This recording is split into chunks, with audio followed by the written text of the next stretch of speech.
नमस्कार, आप देख रहे हैं वीके न्यूज और मैं हूं आपके साथ मयंक गौर।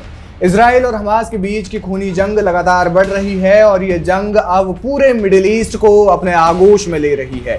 वो इसलिए क्योंकि एक तरफ ईरान जो है वो पहले से ही हमास का समर्थन करता रहा है, लेकिन अब ईरान ने खुले तौर पर इजराइल के खिलाफ जंग का ऐलान कर दिया है, जिससे भारत और अमेरिका समेत तमाम जो दुनिया की बड़ी महाशक्तियां हैं वो चिंता में है। और चिंता में रहने का कारण भी है क्योंकि एक तरफ तो इजराइल और हमास के बीच की जो जंग है वो चल रही है, दूसरी ओर पिछले 3 सालों से रूस और यूक्रेन के बीच का युद्ध लगातार चल रहा है। ये दोनों युद्ध कब खत्म होंगे किसी को नहीं पता। और ऐसे में जब एक तीसरी जंग की आहट जब हो, बल्कि आहट न कहें कि तीसरी जंग ने दरवाजे पर दस्तक दे दी हो, तो फिर ऐसे में दुनिया का डरना लाजमी है, दुनिया को डरना भी चाहिए, क्योंकि ये युद्ध अब लगातार बढ़ रहा है और ये तृतीय विश्व युद्ध की ओर संकेत करता हुआ नजर आ रहा है। और इसके कई कारण भी है।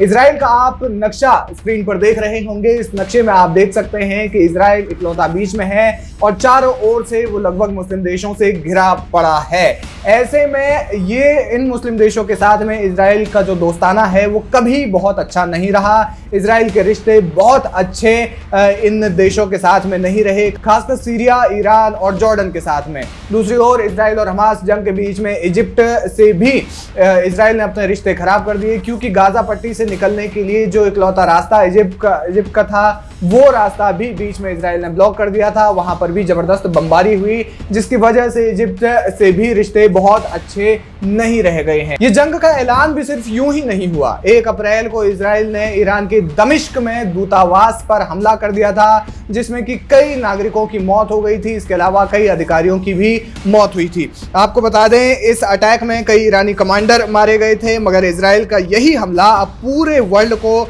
महाजंग में झोंक सकता है। आशंका तो ये भी जताई जा रही है अरब के साथ साथ अफ्रीका में भी बारूदी भूचाल आ सकता है। वो इसलिए क्योंकि ईरान ने इजराइल के खिलाफ जंग का ऐलान कर दिया है। और किन हथियारों से इजराइल पर हमला किया जाना है, क्या युद्ध की प्लानिंग है, किस तरीके से हमला किया जाएगा, यानी कि जो पूरी प्लानिंग है वो ईरान की ओर से की जा चुकी है। और इजराइल इस समय अब गहरे संकट में नजर आ सकता है। माना जा रहा है कि ईरान की ओर से जो आतंकवाद के जो प्रॉक्सी संगठन है वो भी इजराइल पर हमला कर सकते हैं। ऐसे में अमेरिका का जो अपना जो भंडार है हथियारों का, वो भंडार खाली हो रहा है। आपको बता दें कि ईरान की पहली घातक मिसाइल सेजिल है, जिसकी मारक क्षमता करीब 2000 से 2500 किलोमीटर है। ये मिसाइल मैक 12 यानी कि 15000 किलोमीटर प्रति घंटे की रफ्तार से अटैक कर सकती है। आपको बता दें कि ईरान के पास भी खासे घातक हथियार हैं जो वो इस जंग में इस्तेमाल कर सकता है। अब ईरान ने इस जंग का ऐलान कर दिया है, यानी जाहिर है कि जल्द ही एक नई जंग दुनिया में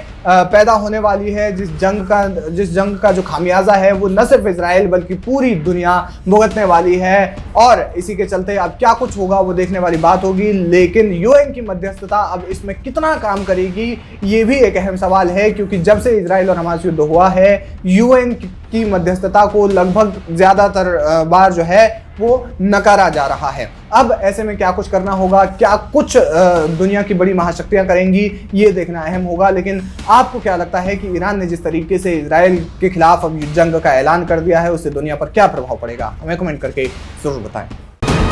वीके न्यूज, राष्ट्र के नाम।